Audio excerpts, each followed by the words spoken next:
2-3 মাস খাইছি, আবার ছেড়ে গেছি, আবার চেঞ্জ করছি। কিন্তু এখন এটা কি করা যায়? আমি তো বিভিন্ন কারণে হতাশ হয়ে যাইতেছি। না, ঠান্ডাটা কি অনেক পুরনো কিনা বা অনেকদিন যাবৎ কিনা? কোনটা? হ্যাঁ, পুরানা, মানে পুরোনো। তাহলে ওই ক্ষেত্রে আপনাদের ওই যে ডক্সিফেলিনটা আছে, এটা হচ্ছে আপনি প্রতিদিন রাতে 1 টা করে খাবেন। আর সাথেও আপনি লংচিয়ার লংচিয়ার 10 টা খাবেন, প্রতিদিন 1 টা করে, 2 টা খাবেন।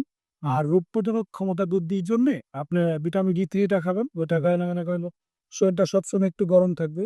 আর যত পুরাতনই হোক, আপনার যদি মিনিমাম 3 মাস এই কোর্সটা কমপ্লিট করেন, আপনার মানে কফ বা ঠান্ডা, অ্যালার্জি এই ধরনের সমস্যা থাকে ইনশাল্লাহ ক্লিয়ার হবে। গাঁজা খায়। তো এখন হলো ডি3টা আমি কখন খাবো? আপনি রাতে 1 টা করে দিতে হবে। এটি রাতে 1 টা কন্টিনিউস 2000 মিলিগ্রাম যেটা। আর এটি হলো টানা, আমি টানা 3 মাস খাবি।